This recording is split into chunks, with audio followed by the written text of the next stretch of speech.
আমি বিশ্বাস করতে পারছি না ভাইয়া যে আমি নায়িকা হয়ে গেছি। কি করে আমি বলে বোঝাতে পারবো না আজকের ফিলিংসটা। আমি কত কষ্টের পর যে আজকে এখানে দাঁড়ায় আছি আপনাদের সামনে। এই শোনো, 24 সাল চলে যাচ্ছে, একটাবার ভেবে দেখো বছরে যদি একটা করে শাড়িও আমাকে দিতে, 24 বছরে 24টা শাড়ি আমার হতো। কিন্তু তুমি তো আমার কাছে মাত্র কয়েক। থামো তুমি, জানতাম এটাই বলবে।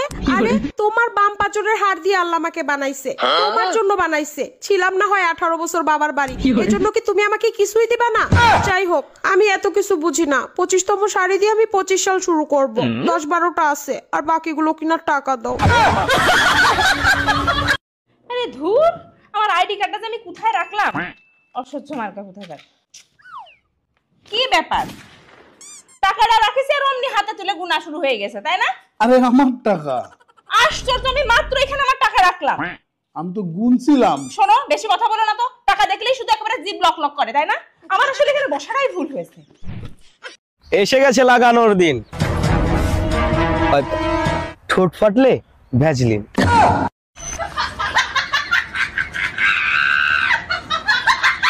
এই বেটারা বিয়ে করে না পাইলাম সুখ, না পাইলাম শান্তি। কি বলো এইগুলা? আমি আমার নিজের থেকেও তোমাকে বেশি ভালোবাসি। তাই নাকি? তা কতটা ভালোবাসো শুনি? এতটাই ভালোবাসি যে তোমার জন্য জীবনও দিয়ে দিতে পারি। মরতে হবে না, পারলে আমার সারা জীবন সহ্য করে দেখাও।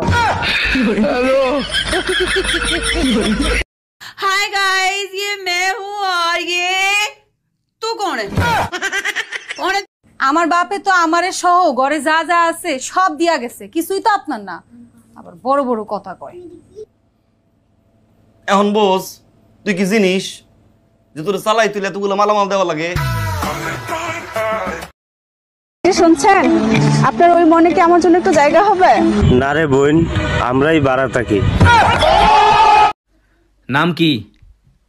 নাম ক। জরিনা বেগম। বেগুন কারো নাম হয়? বেগুন না, বেগম। ও, জরিনা বেগম। আচ্ছা, তোমার জন্মসাল কি আর তোমার বয়স কত? সাল 1999 আর বয়স 16। আমারও তো 1999, তাইলে আমার বয়স 25 হলো কি করে?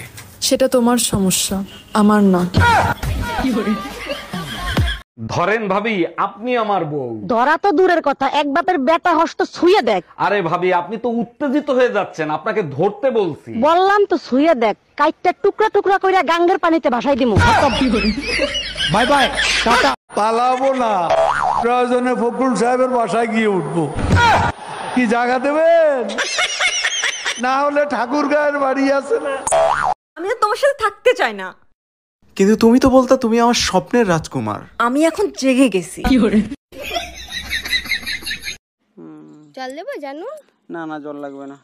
জানু, মরার আগে তোমাকে আমি কিছু সত্যি কথা বলে যেতে চাই। বলো।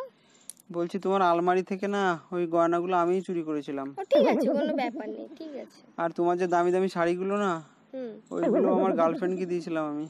আচ্ছা ঠিক আছে, তোমার তো টেনশন করতে। আর তোমার ভাই যে 1 লাখ টাকা দিয়েছিল না, ওই টাকাটাও আমি চুরি করেছিলাম। ঠিক আছে, তুমি আরামসে মরো, তোমার অত টেনশন করতে হবে না।